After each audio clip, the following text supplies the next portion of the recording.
So we have Gina and Anthony, who are currently located in, I'll just say this, you are currently functioning on Pacific time. Um, That's Yes. correct. We are in Portland, Oregon for now. Portland, Oregon for now. And before we jump right into not all the details you want to share for your profile, you are in Portland, Oregon now. When did you begin in e-ministry? Where were you when you began in e-ministry? We were living in a small town in the Midwest, and we're having issues finding a fellowship that really fit what we were looking for. And, we tried. We drove probably as far as 40 minutes away to try to connect to a body. And I think both of us were at a transition space of the voice that we were listening for wasn't really resonating, right? We were at that crossroads of, hey, I love God and we love being saved, but we also wanted something that was going to speak to our Blackness, right? And how do we kind of fuse those two where I'm not feeling like I've got to have an either or. And so it was through a moment of being at worship at Howard University that we uncovered a pastor who spoke that language.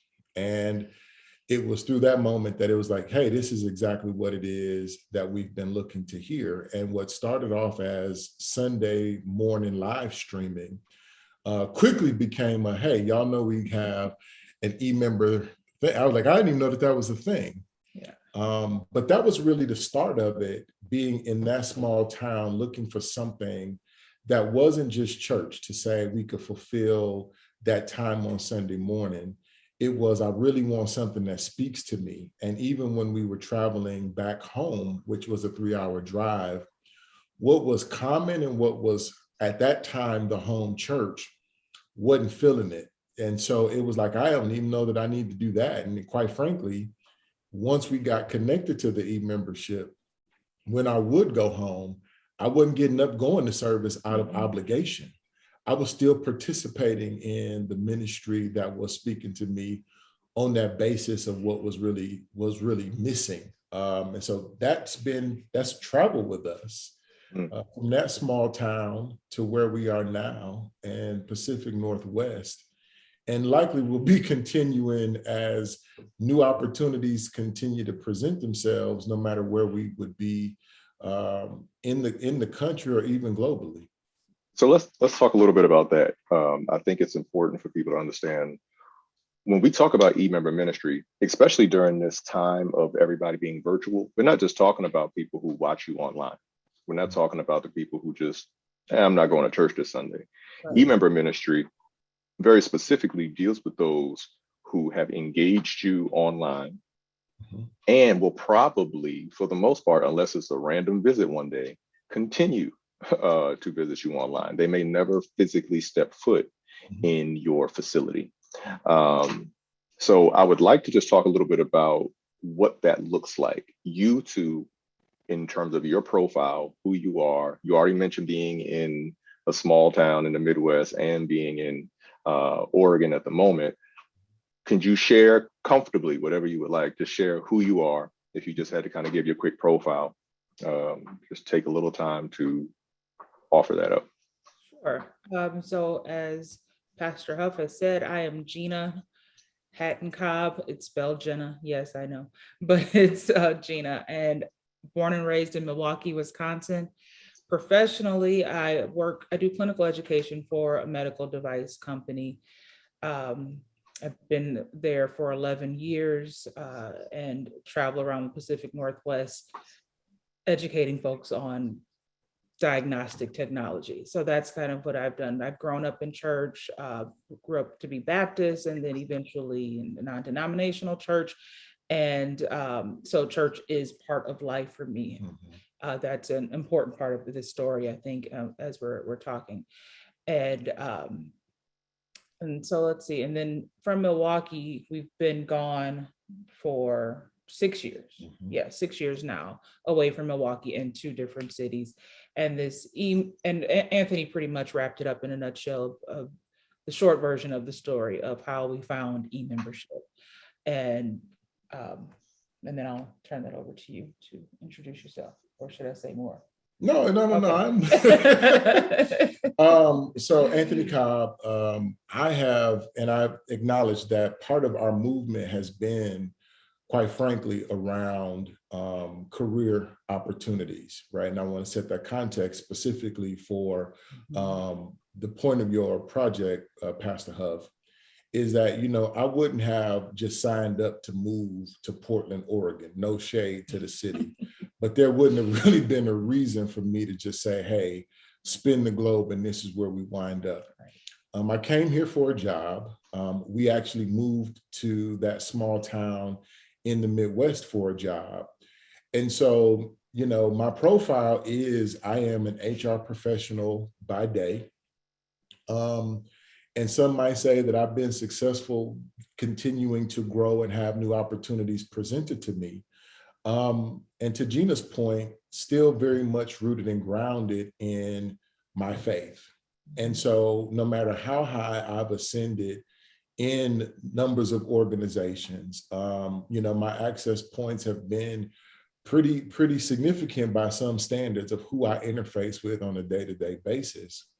And so, moving about has also said to me, like, you can't lose sight of what's important. Like the career chase cannot ever be more important than soul, right? It's foundational. And absolutely. Right, it's foundational. And so in that, the journey for what was speaking to me, I think, quite frankly, came from looking for, hey, I'm in these corporate environments and I'm a Black man and stuff happens, and I want to be able to see my faith as more than, at the time, the message was God gonna give you a new car, some red bottom shoes, and the you gonna come out of whatever you're in. I'm like, okay, I get that. But there was like not a whole lot that financially I needed. So I needed more than that from my faith experience. And I think that for me, the higher I've gone in the corporate space, working for big companies that, quite frankly, say things that consumers like. And I'm on the inside of those companies saying, hey, but it ain't quite like that. Like, let's not be fooled.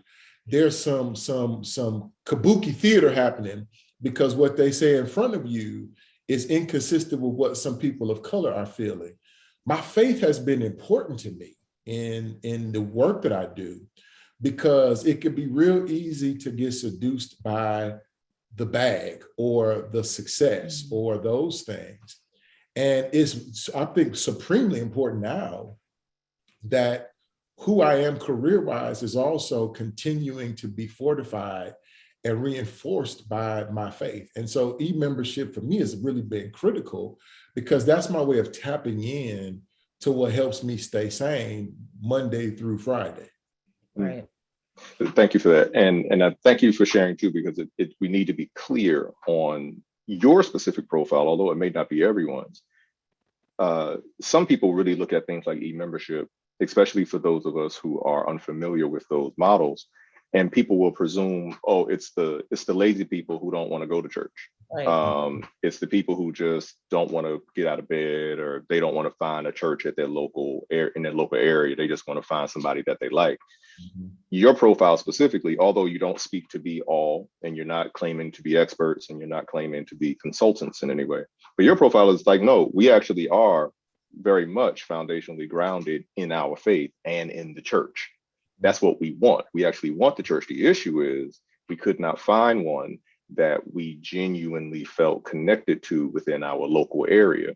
And when presented with an opportunity to engage a congregation in a new way, but that felt like it was home, that's where you ended up locking in. Exactly. Good. So thank you for going through that. And we're about to hit some of the nuts and bolts and the basics of it, but there was one thing I wanted to give you an opportunity just to share, if you wanted to, which is, I know the story of, the more specific story of how you ended up leaving the church you were at and looking for something else. Sure. But right now, where we are, especially in 2021, with everything going on, would you mind just sharing whatever you feel like sharing about Yeah. how you really ended up seeking something else?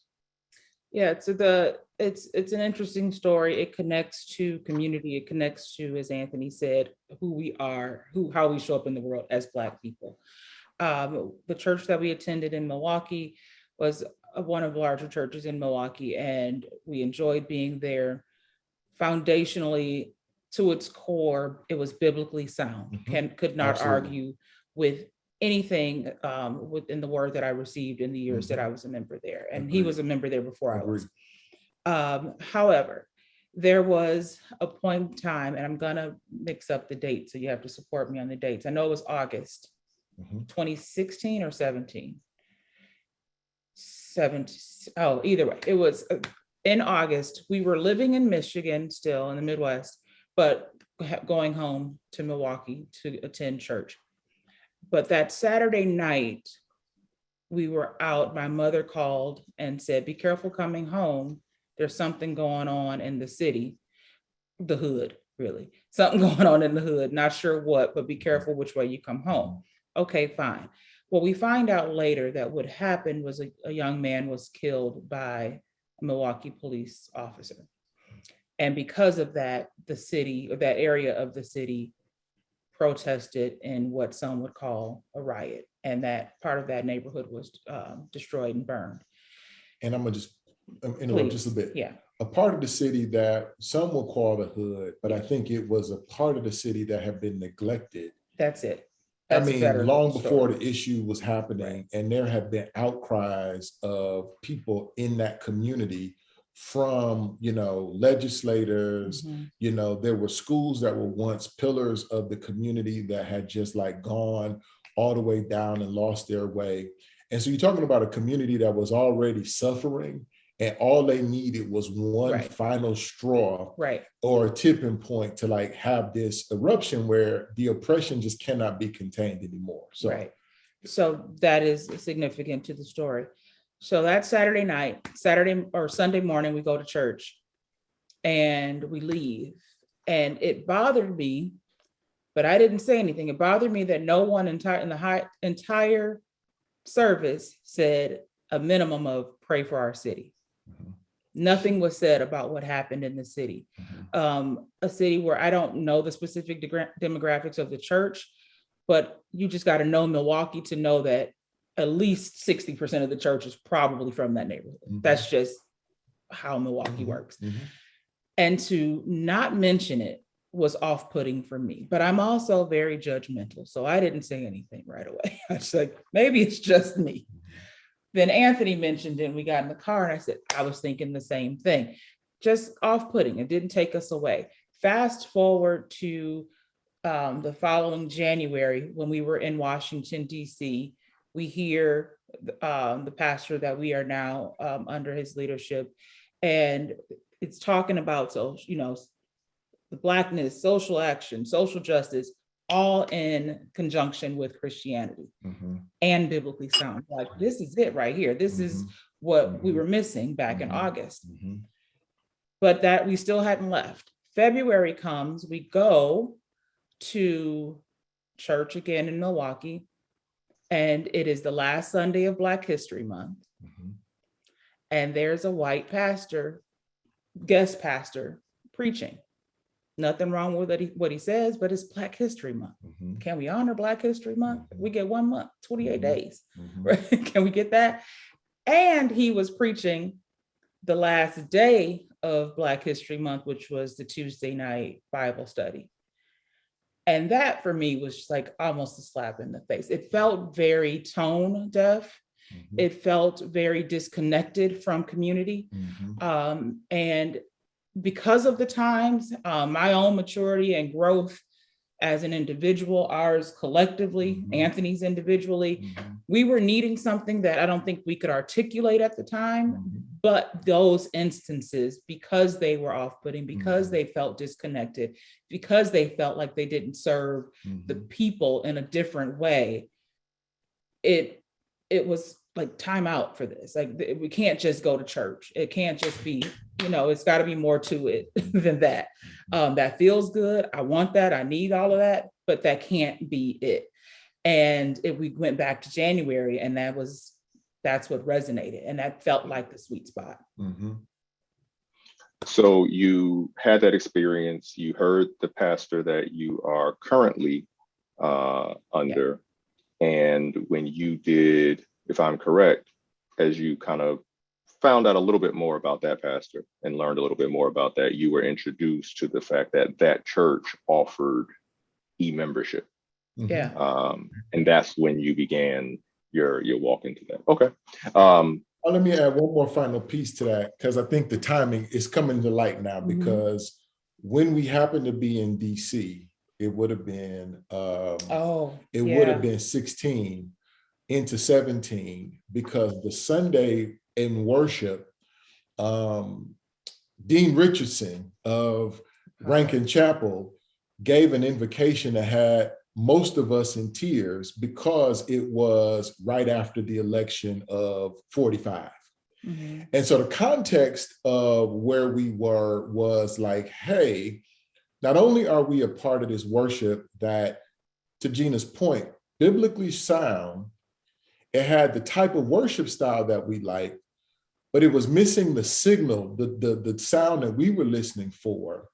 And I think it was also at this point in time where we were starting to see the divide of church, where it was becoming a polarizing tool. Mhm. And instead of us wanting to be on the side of like, hey, I don't want to like try to make it too much, but there's nothing that's really talking to me in ways that fortify me. And that came back to me like since then, right? We've also seen how the church has been missing in some of the conversations to really help us work through this. And there's this divisiveness like, hey, people are just choosing not to speak to what was some very egregious rhetoric from pulpits. And there has to be a prophetic voice that is trying to help Black people move through this and say, hey, we're not trying to become separatists, but you can't listen to this stuff on the side because it's got a whole different agenda. I wanted something that was going to really keep me anchored, because as we've lived through the past 4 years, there were these social moments that it was like, if my faith hadn't have been strong, Right. more importantly, if I hadn't have been listening to the voice that we have over us right now, we would have some real tough days, because it was only through those messages, being a part of this fellowship, that could help us get through it. Even if it was still emotional processing, it helped us to really maneuver through this, even though I didn't go to the building not one time. Mm-hmm. So, all right, so that opens up our framework, and we're right on schedule agenda-wise. That opens up our framework to really talk about the details of this.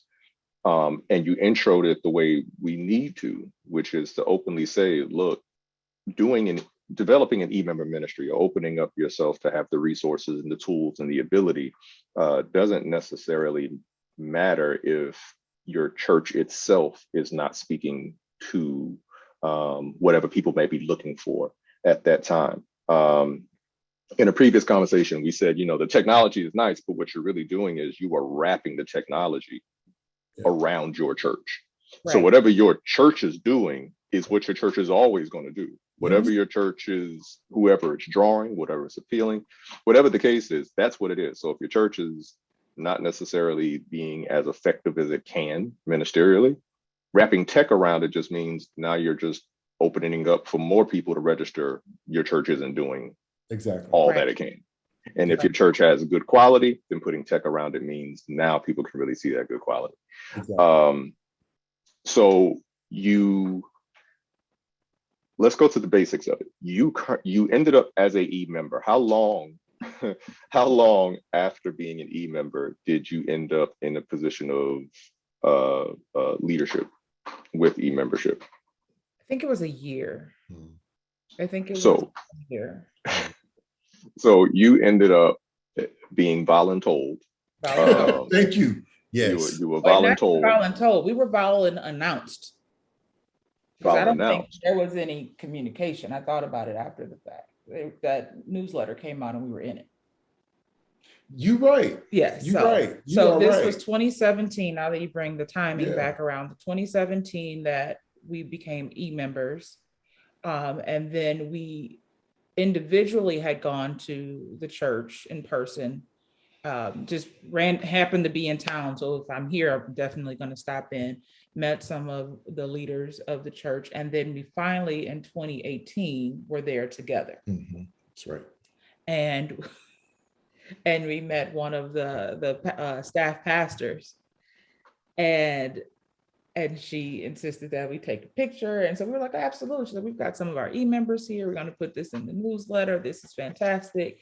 And the newsletter comes out and it announces us as the ministry leaders in the newsletter with our picture. So Yeah, that was 2018. Yeah.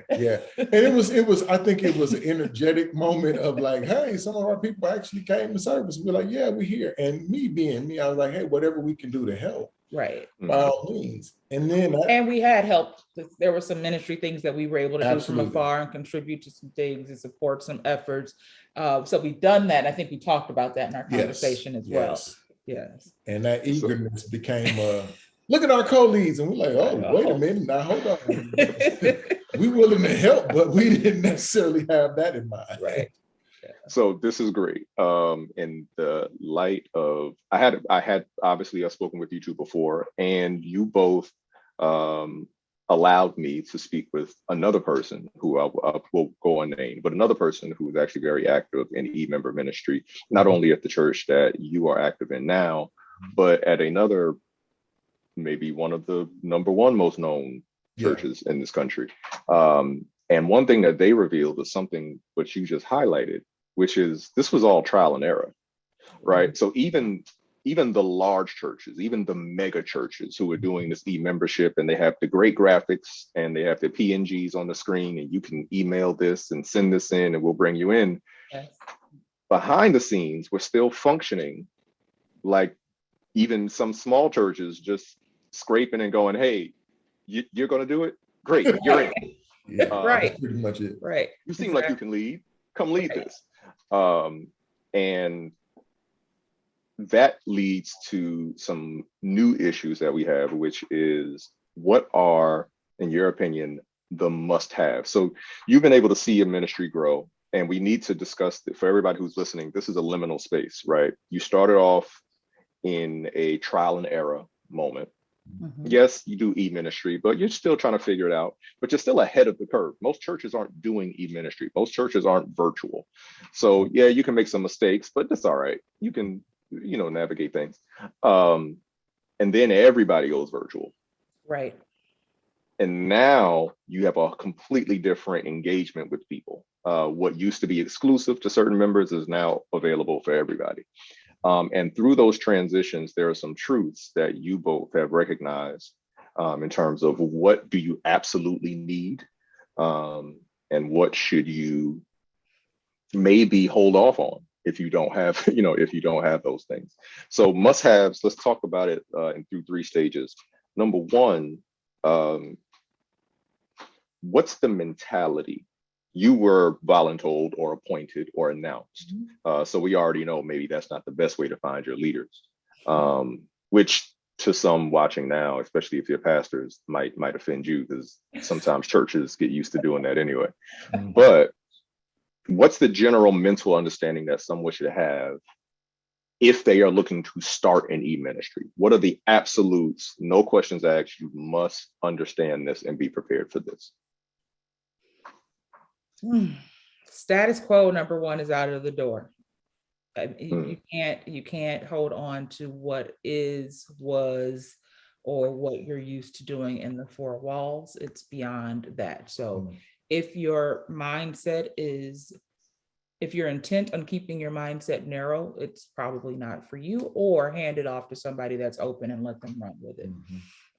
That's part of it. You mentioned not just wrapping tech around whatever, it's more than that. So you've got to have more than Zoom, Facebook, Instagram, and a listserv of some sort, or distribution list. It's more than that. So it's really an open-mindedness, the willingness to be honest about who you are as a body, as an organization, and see where your opportunities are to grow, to continue to attract anybody that's outside of your city, state, or walls. I don't know. I know there's a lot more. 1,000 avenues we can go with that question. Yeah, no, I mean, you started off with Zoom and Facebook. I think you gotta, at least start off with a really decent camera. I mean, we as a family have petty text threads, and we talked about folks that were like, the camera was doing this during worship. And I was like, well, wait a minute. Yeah.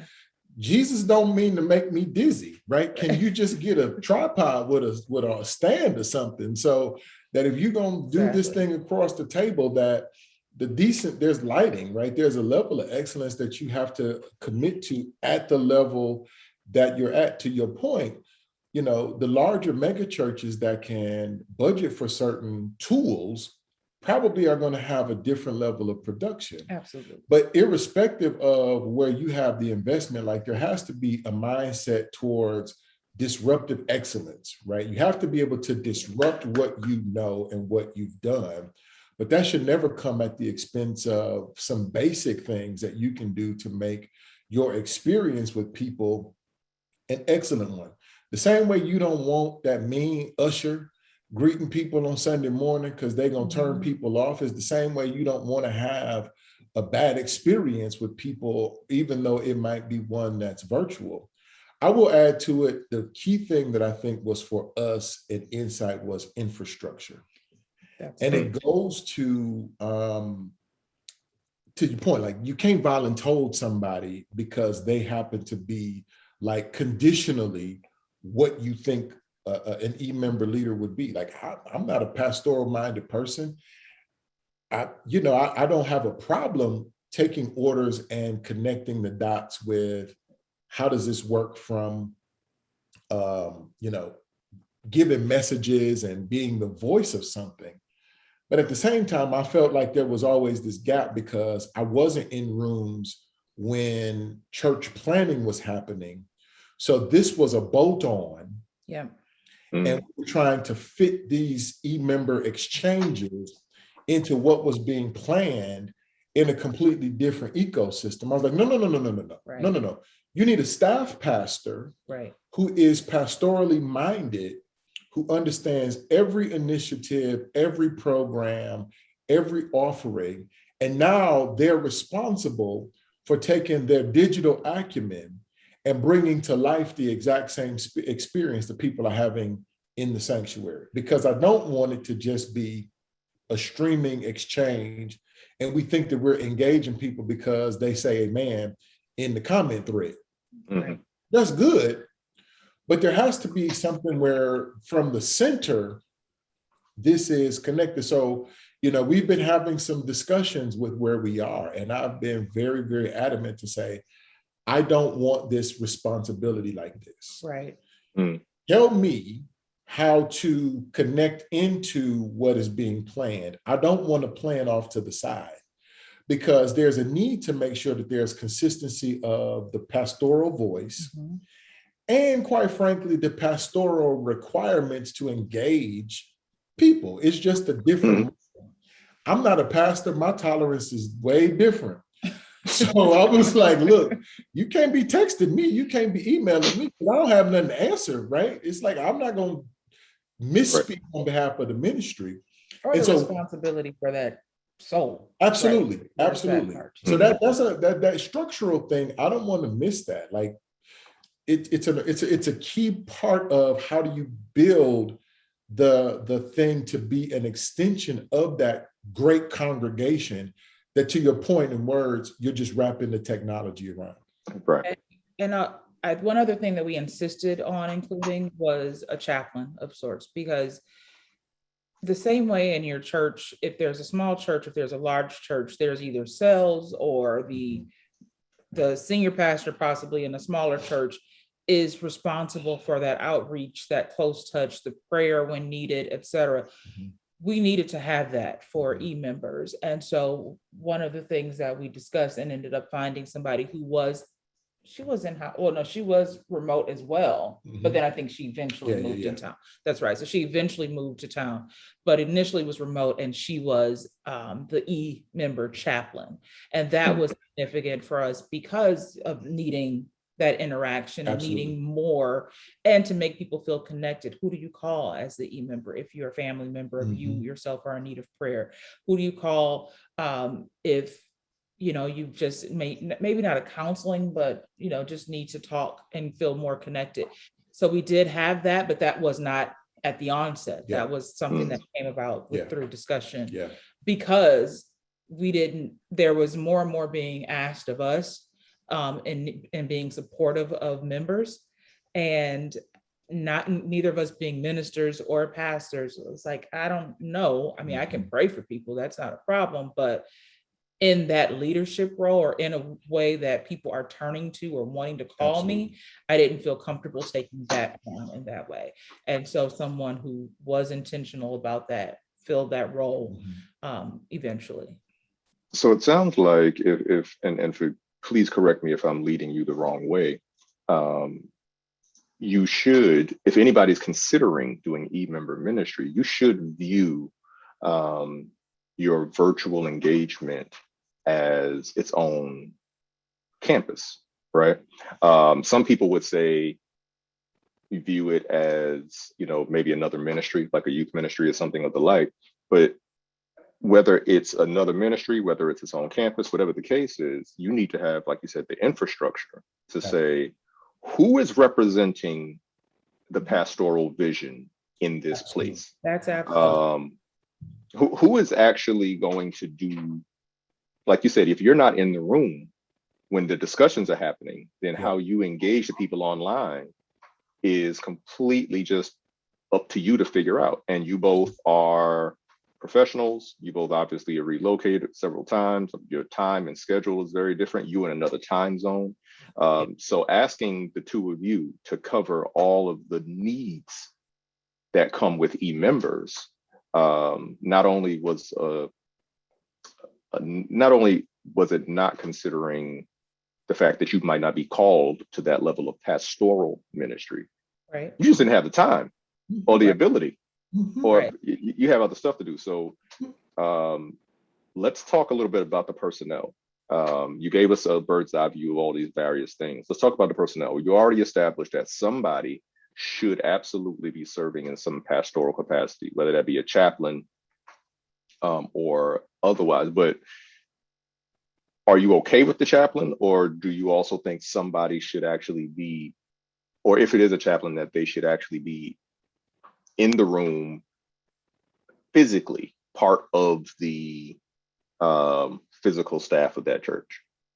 I don't know if I was clear on that Yeah, no, question. no, no. I follow you. I think it's a pastoral commitment, Okay. because the chaplain for us was spiritualizing, right? Where we felt like, hey, we just have limitations. So at least we had a little bit of a stopgap. In the perfect sense, it should be the way you think about, I think we talked about it in our setup, is you just can't go find the young person that wears distressed jeans and Jordans and say, you about to be the youth pastor. Right. Right. You may have a heart for young people, but do you have the pastoral heart? Right. I Right. think it's a critical distinction in what is a driver to what makes this successful, because a pastoral heart comes with a different level of care and nurturing for every person that is connected to that fellowship. Mhm. Right.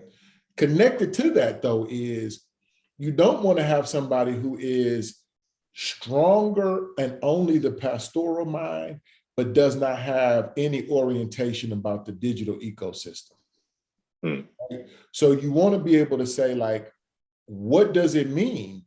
First of all, is the person that you're giving pastoral accountability for, do they bank online? Right? How comfortable are they using Amazon? Like, how frequently are they actually tapping into what the digital world means? Because if you've got somebody who, is super concerned all the time about what it means to engage in a digital environment, that probably is the wrong person too, right? Mm. This balance has to be somewhat equitable. And I'm committed for the rendering of the pastoral stuff that makes us a beloved community. Mhm. But then also saying, oh, I also know that, you know, companies who are selling stuff online, but they also have brick and mortar, are like knowing how to bring those two worlds together. So I'm actually bringing that kind of thinking Right. into how do we fuse the physical experience of worship with the digital experience of Right. worship. Okay, so we have the pastoral commitment, person with pastoral heart, and the digital competency, which is vital, because if you don't have the digital competency, it limits even what their own imagination can do in terms of how they can better engage their designated congregation. Yes. What else would you suggest, regardless of church size, even if you have your digital, I'll just say your e-pastor at that moment, what other personnel roles have to be filled in your personal experience to make this thing work? So let's see, pastoral leader / chaplain, as well as we discussed this, it hasn't happened. This wouldn't necessarily be in the church, so I may not be answering your question directly, but the potential for hubs, regional, local hubs where people can connect with one another. And I know that that's challenging at this time, what's going on in the world right now with the pandemic. But in an ideal world, back to normal, to maybe create some hubs and people can be connected, and then you have those almost like alumni chapters of colleges. Exactly. Where you can, okay. Exactly. Yeah. So if there are other people in Portland who are members, we can get together on a semi-regular basis, or in another city or areas. I think that would be important, but somewhere between there and the leadership of it, I know we had other people that we worked with, but their roles weren't always super clear to me. Yeah, totally agree. So I don't know, what would you add? I would just kind of add, well, picking up on the, if you have the central person that knows then how to get, so if we had that pastoral person and they said, hey, listen, go in and get this file. This is where Bible study is going on Tuesday. And we're going to give a full-on Bible study thing, but then you guys have breakout rooms. And so you have the abbreviated, like maybe it's just facilitating the Q&A. That's the second level of structure that I think is critical. That's where your volunteers can really come to life. This is how you bring your programs together, where it's connected into the body, but there's intentionality about how you then distribute it to the e-member community in a way that's digestible, right? I don't want to just be in front of the camera or on screen for a long period of time. So how do we then break it off where I then can still have smaller communities, people can still get to know each other? Let's be honest, no different than in a mega church where people are gathering physically on Sundays before the pandemic. You knew the people that you sat by. And so you have to have ways to like build tribes within that church. And so somehow that structure needs to accommodate from the pastoral, how do you build that tribe where even though we don't gather in the same mode as folks do on Sunday morning in physical, how are we still curating that, whether it be our proximity to other people, like Gina said, in Portland? Is it around, hey, we've got these alumni chapters where by school, by, social group, I don't know, but I think there has to be something that sits under that you can deploy. And I think those are volunteers, but they are not just, hey, Volun told you to do it. It's people who are active and can hold the commitment that if we got Bible study every Tuesday, I'm not going to find a reason to not do it. No, we're going to commit to doing Bible study every Tuesday. I think you also have to engage your media person or media team to, whether it's creating content, whether it's managing how e-members are engaged or celebrated in social media. That has to be part of it too, so that it's not this we're the church, and then the folks who don't really go here. You know, it's no, they're the church too. They're part of Right. our body as well. They're part of our family as well. And so if you're celebrating the ushers or this other ministry or that other ministry for something, include the e-members on that, including the patients, acknowledging them from the pulpit or Yeah, during services, totally. etc. So even though they're not those roles aren't necessarily part of the e-member ministry, Totally. they have to be engaged. Totally. They have to Totally. be engaged. Okay. Totally. In the same way that you acknowledge maybe your seniors, you know, who hit a milestone, or your kids who've done well, maybe educationally. You've like the e-members are still a part, they expect to be fully a part of the church. So can you talk a little bit about this? I don't want to reduce it down to this, but we could start here.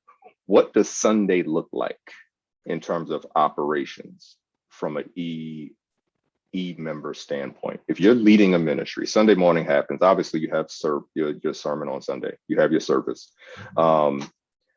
The e-members aren't just watching service the way that we do now, in the sense that they don't just turn it on and turn it off. There's a higher expectation of involvement, higher expectation of inclusion in some way. Can you talk a little bit about what that is, what those things are? Yeah, you were better at that than me with engaging.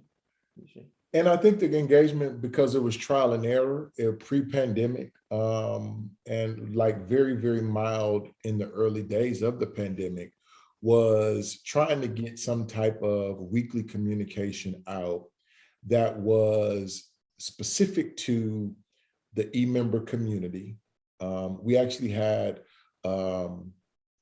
Shelby as the technology that would allow for, you know, communications to come out. They were a bit more personalized in email distribution. So it wasn't just like, hey, e-member.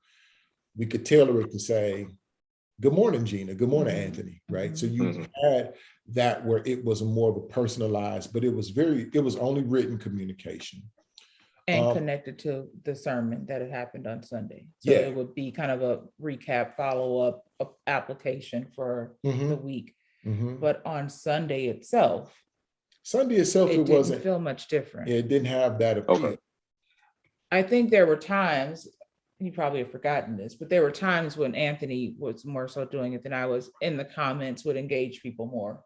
And more than just, you know, amen to the sermon, but trying to engage people as they were chatting, and introducing e-membership, or saying, you know, if you haven't joined, that kind of a thing. But other than that, Sundays looked pretty normal. It was log in and do this on TV or on the computer. So I'm going to share, again, the person who you put me in contact with, who has done this at a couple other churches. They mentioned, you know, especially early on, there was a team of people who were committed to sitting in front of the computer, again, pre-pandemic. And if somebody said they needed prayer, right, they would actually type the prayer right there in the chat, right? Somebody was looking for prayer for something, they would be right there doing the prayer through technology. And that opened the door for me to wonder, and Anthony, this might be the question for you, since you were engaging people.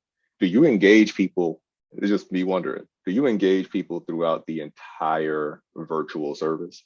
Or does it still operate almost like physical church? Whereas when the pastor's preaching or the preacher is preaching, you don't necessarily do a whole lot of extra typing? Or is the culture of it something where it's just an ongoing, ever evolving open door of communication?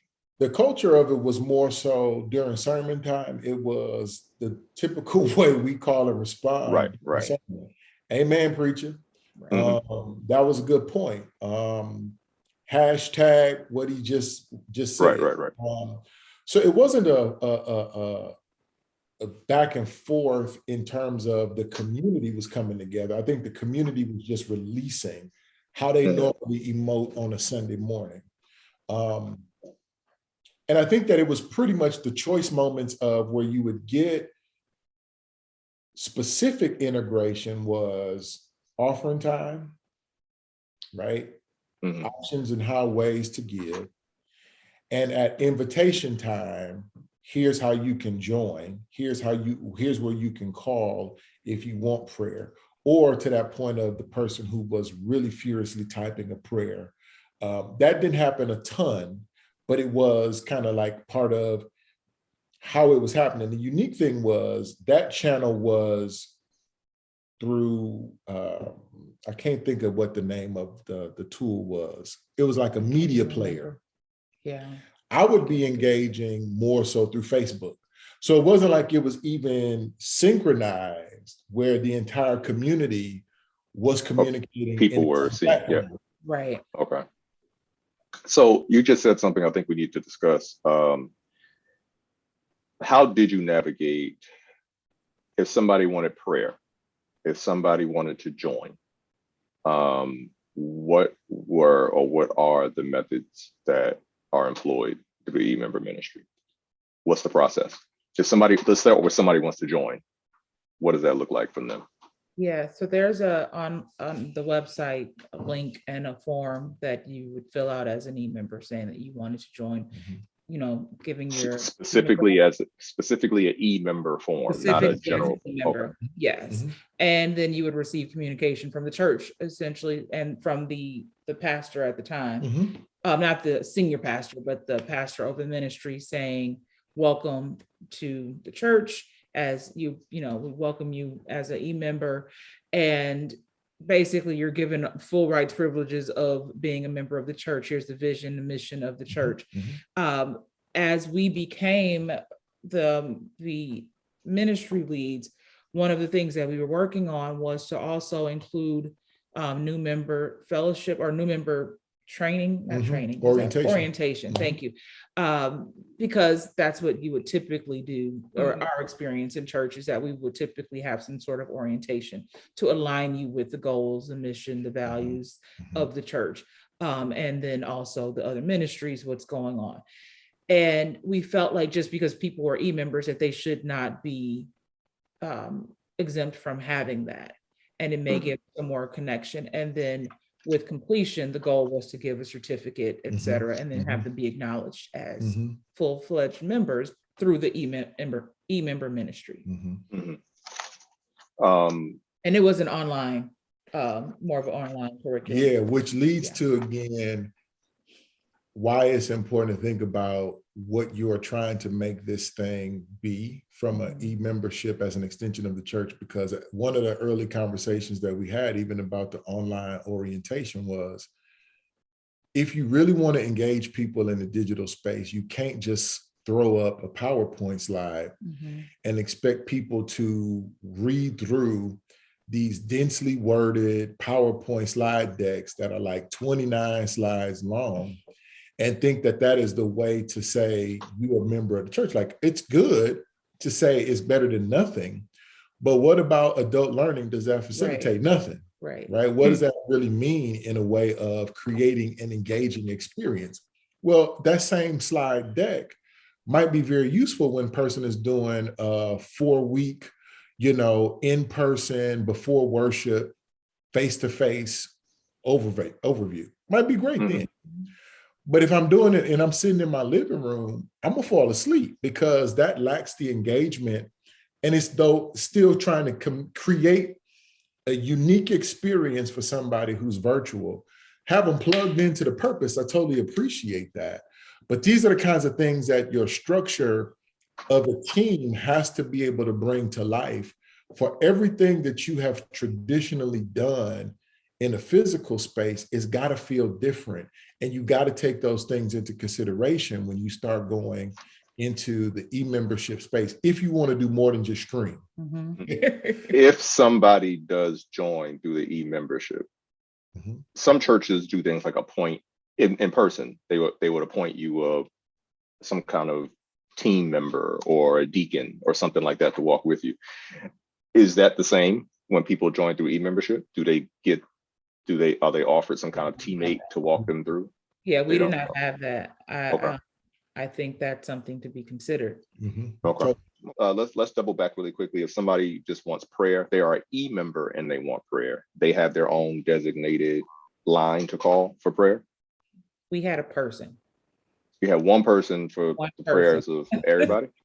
Yes, we had one chaplain. Yeah. Was that with the people leave voicemails, or what happens if two people call at the same I time? didn't even know that there was phone. I think it was by email mostly. Okay. Yeah, that was, so you're talking about it outside of, so during Sunday morning worship, because we do have an Oh, yeah. existing prayer line, if a person was an e-member and they wanted prayer, they could call into that prayer line. So you were getting Okay. into Gen Yes, Pop thank you. prayer Yes, that's line. right. Mhm. The Okay. chaplain was more so for, you know, the offline things that we may not have a 24-hour response center. That person could get access to, you know, if there was a prayer request via email, that was the channel for them to respond. Okay. That sounds good. At any given point, do e-members audibly speak to anyone? Or is it all digital, text type, etc.? It's all been digital. So, for us. yeah. Do you think? In our experience, it was a little different because we showed up in person. Right. Right, but generally speaking. Before I move to the resources, do you think that's a good thing? Do you think it's a bad thing? Or do you think it just doesn't necessarily hold any weight? I think that is going to vary on the person. I think every individual is going to have different needs. Mhm. However, I think I grew up in more of a high touch church. You know, you knew the pastor, you knew Mhm. everybody could call or touch and talk to everybody. Mhm. So I think it can be beneficial, even if you have a person who doesn't need that. Mhm. Even if you have a member who's in whatever part of the country, who's not requiring a hand holding or a pastoral one-on-one kind of feeling, I think it doesn't hurt, at least at the onset, to have that personal touch. Again, that improves engagement, Mhm. connectivity, and a sense of belonging. So we're gonna, just everybody watching, we're coming up on 8 o'clock. I am going to finish my general conversation and we're gonna talk a little bit about resources. Because Anthony, I don't know if you know you did it, but I'm sure you just kind of maybe about 10 minutes ago, you really just shot a dart at a few people. Or no, actually, I think it was you, Gina, shot a dart at a few people, where you were like, look, you listed all of the platforms that most churches are using when they think they're doing something. Right? You were like, you can't just have Zoom, but that's not it. Facebook, and so on, and think you're doing it. And I'm sure there were some people going, there's more. So we're going to come back and talk a little bit about resources. But I am curious about that's how we're going to wrap up, and then we're going to go into a Q&A for everybody who's watching. But when you're talking about e-membership, there are a lot of people who are struggling to keep their physical members, people who, attend physically engaged. They're struggling, trying to find any and every way possible to keep the people who actually walk into the church engaged, either online or in person. What have you found in your experience is the best way to keep e-members engaged? They're already distant in a physical context. So how do you actually keep them? I know we talked about giving them their own, really it's their own ministry. I would call it their own virtual campus to a degree, but I presume that leads to the same issue of the physical campus. People stop coming to the physical campus too. So what have you noticed works in terms of drawing people? What are the things that make them say, yes, I want to be a part of this and I'm going to keep signing on and keep coming back? I don't know that I have the answer to that, but it has to start with where you started at the beginning of the conversation of who are you as a church to start. I don't want to reduce church to a product, but let's think of it in that context for a moment. What are you producing? What is your output? What is the product that you're delivering to the kingdom? And start there. I'm not saying that you have to go out and take a survey of the community and do the new hot thing. Or I think I knew when we spoke last, you don't have to get all the lights and all the things. That's great. If you want to have a more modern looking church or more modern feeling service, but is that what people are asking you for? Is that Mhm. what people who are walking away in Mhm. the physical or digitally, Mhm. is that the thing that's going to draw them? Mhm. So are they asking for your service? Are they asking for, how monies are dispersed or allotted? Are they, I don't know, any number of things. What Mhm. is it that people are looking for? And every church can't fill every need. Every church can't answer every need for every individual, right? It's just like a grocery store. We pick up grocery stores based on, you know, do you like the meat over there, the produce over there, whatever. Everybody can't fill every single need, Mhm. but that which is your calling for your ministry, be in that lane and flourish there and make sure your product is solid. Again, I know probably not the best analogy to call it product when we're talking church, but what you're giving out, what you're putting out, who you are, what your brand is as your church. What is that? Is it true to what you say you want to do? And is it really serving what the people are needing? And listen to people. Yes. People will tell you if you ask them, but you've got to listen and be honest. I think you have to start there. Yeah, I think that your question is one that's really rich, and I've been sitting with it even as Gina was giving her response. And I think that to some degree, the data isn't constructed enough yet to talk about what are those best practices for engaging members. Because as you started off, we were doing a ton of trial and error and had not found anything that I would say was like a best practice before the pandemic hit. So we were figuring, testing, and learning. And I think that for most folks, the struggle is how quickly are we going to get to a point where we can race people back into the doors where I'm only solving for one parishioner, the ones that come on Sunday morning, and hopefully the 20% that come on Tuesday or Wednesday for Bible class, right? Right. So they're going to maybe discontinue the need to crack the code for the e-member ministry. And so the data is not as strong, as rich to say we figured it out. I think that what's critical though, that we would have started to get to is what is the right mechanism for sensing those requirements for the e-member community, right? Different than you would probably have some type of sensing node that says we should know, like, why are people vacating community churches years ago in exchange for the non-denominational? Like, what was that about? What's this next wave of people kind of bolting the door from the Sunday morning ritual to now they just going to brunch and maybe have a little Bible reading with their homies at brunch? Like, what is that about? I think the same need to sense where people are coming from is critical, because as we started off the story, we were just experiencing something in our own walk. And it so happened through God's divine destiny that we would be in DC at the right time, hearing this right message that was like, that's what it is. Nobody was trying to sense from me back at the old church what was now the new need that I was stepping in. Right. It was hard for me to articulate it. And it wasn't until I saw it that I was like, that's it right there. Right. So we got to be able to find a way to catch up with, you ask the question to provide me an opportunity to search myself for what it is that I'm really looking for, because I think those answers are going to be critical to whether I'm trying to build in the physical space, in the virtual space, or some form of a hybrid. Right. The other thing that I would add, and this is just in full transparency, I don't know that we can answer your question to a T the way you want it, because we were asking for metrics. Yes. So both of us, I'm on the clinical side of business, but business nevertheless, and Anthony definitively is a business person. But this essentially was a project, right? An experimental project. We need metrics. Right. And even on the clinical side, I'm a scientist. I do numbers. Like I need data. Give me the baseline. Give What's me the the data. delta? And Pastor Huff, I know he lives with a person who operates like that too. So I know he knows what I'm talking about.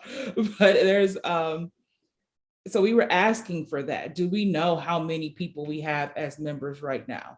Do we know how many people log in every day on the various platforms? What are going to be our benchmarks to watch for growth? What are going to be our benchmarks to see if we're going the wrong direction? And we didn't get that. And so going back to earlier conversation, had we been closer to the actual physical ministry or been there in person ourselves, we would have been able to maybe chase that on our own, as opposed to trying to manage that to 2 and 3 different channels and asking for it, and there not being anything in place to gather that data. So do we know that we were successful in continuing to engage people? We can't answer that question. And that's just being 100% transparent. And not wanting it, but we just didn't get it. Right. And that's perfectly fine. I think the I don't know is as real of an answer to you in the virtual space as it is to many of our churches in the physical space. Sure. Our physical churches are still going, so how do we hold on to them? Right. So I think that we're still trying to figure that out on both fronts. You said many things that I would love to piggyback, but I know I would dominate the conversation. But what I would like to highlight right before we jump into resources is you specified staying in your lane, or I won't say stay in your lane, but finding your lane, right? Once you end up in the space of trying to do things virtually or do things electronically, you immediately, and I can say this as a church that, like many of the rest of us, have gone virtual during the pandemic, you immediately feel the pressure of knowing everyone can watch you, everyone can see you. So there's a pressure of going, how do I appeal to as many people as possible? And the truth is, your church itself and the prophetic voice that God gave you, or whatever the music might be, or that culture might be, that church itself would only still attract certain people. Absolutely. Right. And now you're trying to make it do way more than it may serve. So understanding to say, look, this is what we can offer. And now we just have to figure, if this is what we should be offering, how do we offer this to anybody else who might want to take part in it, rather than saying, how do we snatch people from areas playing games that we don't even know how to play? Let's not spend all this money on the lighting and all the technology, and we actually don't even know how to function on a Sunday morning in a way that we would be comfortable allowing people to see. So let's jump right into the resources, and then we'll open up for Q&A. And now I am asking you to be very detailed, kind of within your scientific business mind here. We already know camera. You mentioned that already, Anthony. What are the base, if somebody wants to move ahead with e-membership or just up their game technologically, what are the base hardware and software that churches need to invest in? You don't have to give me brand names, but just those items. I want to back up and say that I'm not saying Facebook or Zoom or anything's a bad thing. I'm just saying, right. You've got to get your arms around how you use that and which one is best, all of them, etc. Right? You've got to figure that out. It can't just be, I got a Facebook account and iPhone. It's bigger than that. So camera, yes. Appropriate lighting, to have some level of excellence and professionalism. I mean, what does that mean? Appropriate lighting? I would try to demonstrate it, but I think we've got good lighting for once in here. So we just, even sitting here in our dining room, we don't have any sort of production, but just since the pandemic, obviously we're at home a lot, Anthony's been home 100%. I'm home a lot more than usual. And you're on Zoom. Well, where is the lighting? If you're at home doing your production, or if you're in your sanctuary doing production, is the lighting coming from behind you? Is it creating shadows? Are you seeing clearly? And Mhm. in good color with, all of that makes a difference. The sound makes a difference. And I'm not an audio visual person at all, like a technician at all, but I do have appreciation for when it's done well. Right. And If it wouldn't make a good picture, if it don't wouldn't make it, make a There you picture, go. don't use it for a video. Yeah. exactly. And that has nothing to do with the size of the church at all. You may not have a 3-camera production with different angles, shots, panning, and all of that. But if you've got that one steady camera that's focused on the pulpit or on whoever is speaking or moving at that time, and they can be seen and heard clearly, that's table stakes. Mhm. That's table stakes. No one is going to be in their home or on the road or in a hotel room logging into your service if they can't see you and they can't hear you. And if you're casual about it, and if you're very lax about it, then that's going to be reflected in the product that you're putting out. So we need the camera, and there are a variety of options. Some people pre-record, some people are going live on Sunday. Okay. So we're not going to get into what you should buy.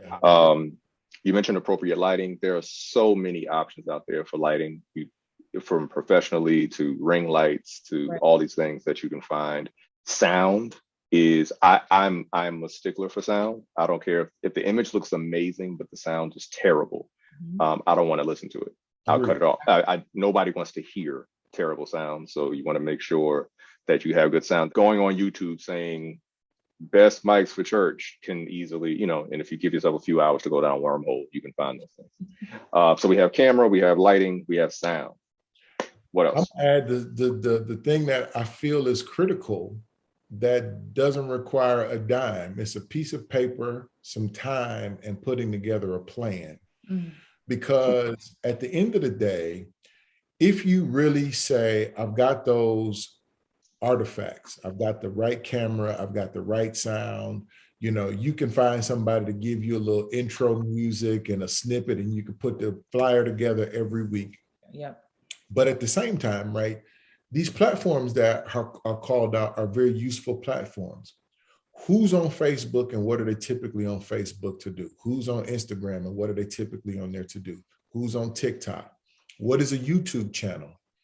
Because when you have a plan, you can say, like, I'm going to communicate across all of these different platforms in the form that is most useful. I have no problem with folks who jump on and do a quick live, and that live is far more organic than a pre-recorded production. Like, hey, I just felt compelled to pray for y'all. I'm gonna jump on here. I'm gonna give you an encouraging word. I'm gonna pray. The total exchange is 2 minutes. Great. Right. Those kinds of things, I don't want anybody to mistake, are really powerful tools that if you have a plan to know how you're gonna structure around, you are leveraging each of the platforms and you can be highly engaging, and you don't have to commit much more than 40 minutes, in creating that content. Right. So I think the plan is as important as everything else, because, I may jump on here and use a Facebook Live as a way to gather for worship on Sunday, but am I also using it outside of that as a touch point? Am I using it as a way to say, hey, people are struggling through the pandemic? I just felt compelled to pray for you. And guess what? I ain't everybody's pastor. So you may take this prayer generally, or I might be praying over my flock, because I want to be sensitive to those pieces as well.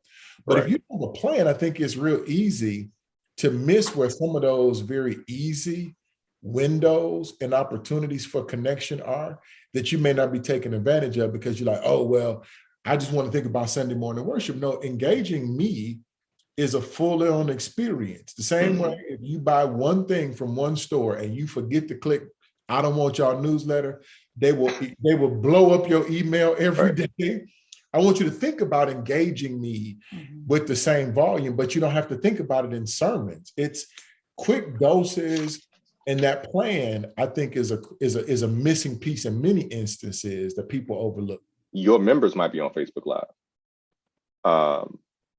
but your e-members may not. There's that part. Right.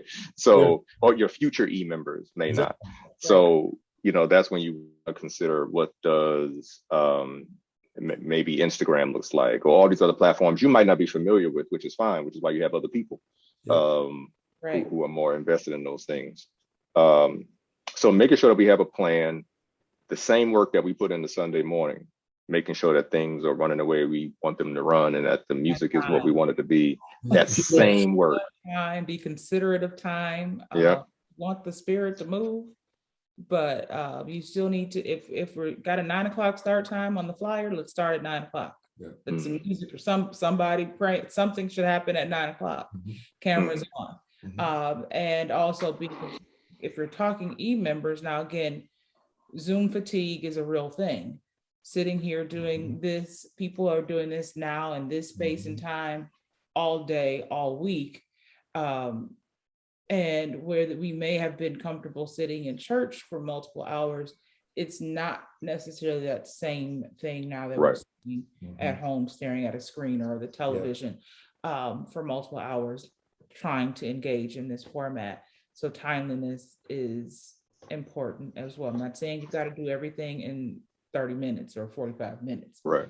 but just being mindful of the environment. And being mindful of time. Let's wrap right before we go to Q&A. Yep. Let's talk about software. For those who actually want to write down some notes to pass it off to their tech people and tech teams. We obviously know that people are using Zoom. We know people are using Facebook. We know people are using YouTube. We know, honestly, if you're going to look at doing any kind of e-membership, your church should have some kind of e-blast software, whether that's a MailChimp or whether that's a there's options. You figure out what works. So you should be able to email your people at once with emails.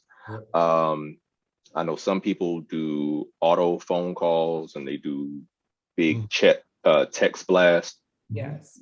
Because you're talking about e-membership purely, most e-members, from what I've heard, they expect to get their stuff through email. You can text them if you want, but you might be putting a little too much on it if you start paying for tech software when they're expecting emails. So we covered that, but there has to be more than that, as you talked about. So when looking to engage more than those platforms, what else should people consider? Shelby is one. Shelby's good because, Shelby is, I think, a total church management platform that allows for you to probably pull out who is local because of addresses and who might be e-member designation. Shelby, like the car? Yes. SHEL, okay. And then, I also think that, Microsoft Teams, getting real conversant with what does it look like to use a non-Zoom format for church meetings, Bible class, how interactive is it? How can you move people between rooms? There's so much technology in Zoom itself that I think we scratch the surface because we get smart about how to pin and, chat, but there are ways you can move people around. I think that, again, with a plan, you can start to really take full advantage of these things. Those are the only ones that I know of because of my limited stuff around, church technologies. But I think that, to really press the envelope of, if you've got church groups, specifically a good set of programs that sit outside of your physical campus and you want people to interact. Let's just say we want to do a community drive. We want to actually do a community drive where we're going to have the physical church compete with the virtual church. How many kid gloves and hats can we get? Do we have the structures where the people who are communicating and collaborating are in the same space? Well, if you got like a Microsoft Teams, do SharePoint, I can check out a file. We can actually build stuff in a collaborative space wherever we are around the world. I think those have to be added to your tech stack that allows for people to create and collaborate in real time and produce something that's easily accessible. And then it still can triage through your distribution channels. Or the Google platforms as well. Okay. Similar. So So we have Shelby, Microsoft Teams, Google platforms, and again, everyone who's watching who's considering this, we're not saying these are the ones to get. I actually spoke with someone not too long ago who was like, you can't do it on Microsoft Teams. You need this. And I was like, okay. I spoke to somebody else who was like, no, you can do it on Teams. You need that. So you really have to figure out what you're looking for and what you're trying to accomplish. Here's what we understand. You obviously need a camera. You need decent sound. You need to respect the fact that people have to look at your service. So you want to make sure that nothing is off. If the basic stuff, if your camera's crooked, please straighten it up, right? If your lighting is poor, find better lighting. Just some of those basic things on presentation. And you talked about obviously making sure that you take time to create a plan. What does this look like? What are you trying to do and who you're trying to engage? Yes, you could use Facebook. Yes, you could use YouTube. Yes, you can use all these other social media platforms, but definitely use the one that is most appropriate for your congregation. I'm going to take a quick second to summarize. Number one is if you want to do e-membership, you are wrapping technology around whatever, forgive me for the business terminology, you're rounding technology around whatever product you offer. Right. If your church is already struggling to present something that people want to engage, it's not going to get better just because you wrap technology around it. You really need to figure out what's your mission, what's the prophetic voice, what are people getting from this congregation, what are you doing, and then allow other people to see that and be drawn to it. And stay in the lane that you know you're in and stop trying to find any and everybody, right? You already explained that's how you ended up where you are now. All of this is trial and error, but through the trial and error that you have experienced, you understand a few must-haves. One is you need somebody with a pastoral mindset who is connected to the leadership of the church and is leading the e-membership in that direction. You also need to make sure you have a chaplain, even if they serve as the same thing, because people need prayer. People need somebody to care about them. People need somebody to tap in and check in on them because they are members as well. We also talked about acknowledging your e-members like you would anyone else. Don't just throw them bones and hope that they keep sending money. It's more than that. They're actually members of your church, right? So treat them in the same way. Think about, what do you do if they get sick? Who do they speak to? Who can they call? We talked about hubs, maybe almost like alumni chapters in various cities, if you can do that. And we continue to really just reiterate the need, doubling back, reiterate the need for actual quality from your church, care and concern for your members. If you enter this like with a pastoral mindset and you just go, I got to figure out how in the world do we minister to these people? And you bring on the right people on your team, then you'll find a way that works for you and continue to grow from there. I have a thought that I wanted to share. So we went to visit a church just in another state. We were in, I think, Virginia, visiting church. And the pastor got up, they were planning some event or some event, and they needed assistance with different projects. And they were very clear on the projects that they needed. The pastor stood up from the pulpit and asked for that support and for that help, and was very clear in saying that this is not a training opportunity or development opportunity. We need people who have this level of expertise. So I would encourage any of you who need support in identifying the different platforms that work, the lighting, the sound, et cetera, all the things that we've talked about today. Don't hesitate to get up and ask your members, or reach out to the members who have that level of expertise, even if they aren't going to be part of the e-member ministry, but asking, hey, I need your help with this because this is not my strong suit, or I can't do it alone. Absolutely. And ask for those who are already down that path, not the ones who want to grow up and become sound or lighting or platform experts, but those who have it already. Because somebody does. Somebody in your church has that. I want to just take time to say to Anthony, to Gina, thank you so much for your insight. We know that you openly stated, look, you are not experts. You openly said, look, we're not consultants, but we do want to have this conversation as people who have gotten into this form of leadership. I thank you for just sharing your experiences and your even your story, right, of how you ended up where you are. I'm sure that it blesses everybody who was on this call and those who couldn't stay on with us. Is there any final words that you want to share, Anthony or Gina, before we pray out? No, I'm gonna let you do it. No, I just said final Oh. word. So I said my final thought. You see how we do this, right? This is why we don't need to be no pastors. No, I'm only teasing. You know, when it's all said and done, I would say everybody give yourself room to grow. In every possible way, there's a desire to see it in its greatest manifested state. And I can't emphasize enough how trial and error is still very critical. And I would say that the other challenge is knowing that people will have a different appetite to experience church. I don't think that the return to full, sanctuaries is to be expected, because this is a new way and people don't feel like they've missed God. If the numbers are low, okay, that just is a signal that we need to keep listening and learning. And so I would just offer that it's going to be, and it will have days of challenge. We had challenging people on our team. Some of the time I'd be like, wow, and you go to church. Woo, Lord. That's why I know I'm not a pastoral minded. I was ready to choke people. That ain't what Jesus would have us to do. But I think that, in all sincerity, going with it and growing with it is just a process of learning, humble learning.